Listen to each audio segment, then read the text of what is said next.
ও sorry, আসলে আমি বুঝি নাই যে ভিডিও শুরু হয়ে গেছে বা ভিডিও অন করে দিচ্ছি।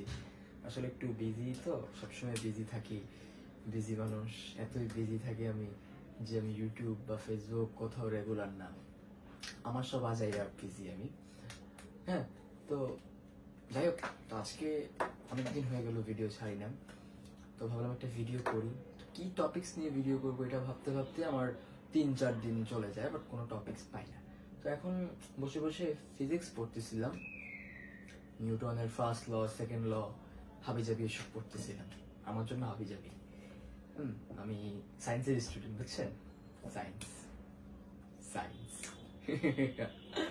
তো পড়ার সময় না আমার সামনে একটা বোতল সামনে ছিল, একটা পানির বোতল।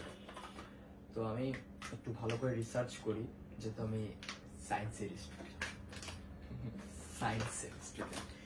তো এখানে আমি অনেক কেমিক্যালের নাম দেখি। তো এগুলো দেখার পর ভাবতে থাকি এই পানিটা আসলে বানালো কিভাবে। খুব রিসার্চ করি, খুব ব্রেন খাটাই, কারণ আমি তো সায়েন্সের স্টুডেন্ট। বাট এগুলোর থেকেও সবচেয়ে বেশি যেদিকে আমার চোখ যায় সেটা হলো এটার প্রাইস হলো, মজার বিষয় হলো এই পানিটা কিনা হয় 20 টাকা দিয়ে, মূল্য 20 টাকা। সেম পানির বোতলটা আপনি যখন হোলসেলে কিনবেন তখন এটার দাম হয়ে যাবে আপনার 15 থেকে 16 টাকা। হোলসেলে যখন কিনবেন সেম পানির বোতল, আপনি যখন এই সেম পানির বোতলটা এয়ারপোর্ট থেকে কিনবেন, আই মিন রেল স্টেশন, তখন এই পানির বোতলের দাম হবে 25 টাকা, আই মিন 5 টাকা বেশি আপনাকে দেওয়া লাগবে। সেম পানির বোতল আপনি যখন আপনার বাংলাদেশ রেলওয়ে স্টেশন থেকে কিনবেন, দেন এই পানির বোতলের দাম হয়ে যাবে 30 টাকা। কি একটু অবাক হইতেছেন না? সেম পানি, সবকিছু সেম, এভরিথিং সেম, বাট আপনি প্রাইসের জায়গায় আসলে জিনিসটা উঠানামা করতেছে। আপনি যদি এই পানির বোতলটা রাঙামাটির থেকে কিনেন বা খাগড়াছড়ি বা হিলি এরিয়া এই সব প্লেস থেকে কিনেন বা টুরিস্ট যে প্লেসগুলা ওখান থেকে কিনেন, দেন এই পানির বোতলটা হয়ে যাবে আপনার দাম 40 টাকাও হতে পারে। তো অবাক হইতেছেন না? এত দাম কেন? কারণ অফিসিয়াল ভাবে তো পানির বোতলটার প্রাইস 20 টাকা দেওয়া, বাট কেন তারা এত দাম রাখতেছে? বিজনেস। ভাবলাম যে আসলে এত দাম কেন। পরে একটু চিন্তা করে দেখলাম যে আমি তো আসলে সায়েন্সের স্টুডেন্ট না, তো একটু ভালোভাবে চিন্তা করলাম, খুব লজিক নিয়ে।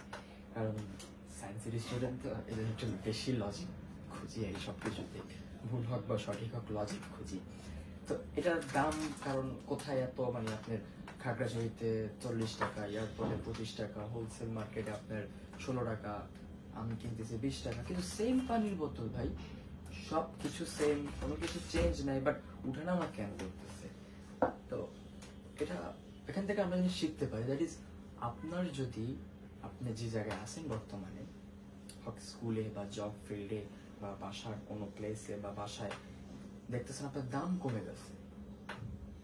ইয়েস, আপনার দাম কমে গেছে বা আপনি ভ্যালু পাচ্ছেন না, আপনি আসলে যতটুকু ভ্যালু পাওয়ার দরকার বা আপনি যতটুকু ভ্যালু ডিজার্ভ করেন ওইটুকু পাচ্ছেন না, দেন ব্রো প্লিজ চলে আসেন ওই প্লেস থেকে। আমি জানি কষ্ট হবে, বাট চলে আসেন। কারণ একটা এক্সাম্পল দেখেন ভাই, এত সুন্দর একটা বোতল, সবকিছু সেম, কোনো কিছু চেঞ্জ নাই, বাট তারপরেও কিন্তু আপনার জায়গা অনুযায়ী জিনিসটা উঠানামা করতেছে, বা জিনিসটা কোথাও কমে গেল দাম, কোথাও বেড়ে গেল।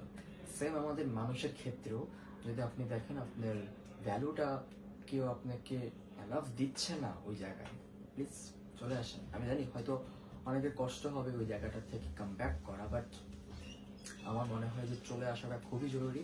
কারণ আপনার ফার্স্ট আপনার ভ্যালুটা খুবই ইম্পর্টেন্ট। আপনাকে যদি সে আপনার ভ্যালুটা এনাফ পরিমাণ না দেয়, দেন আমার মনে হচ্ছে না সেখানে আপনার থাকা উচিত।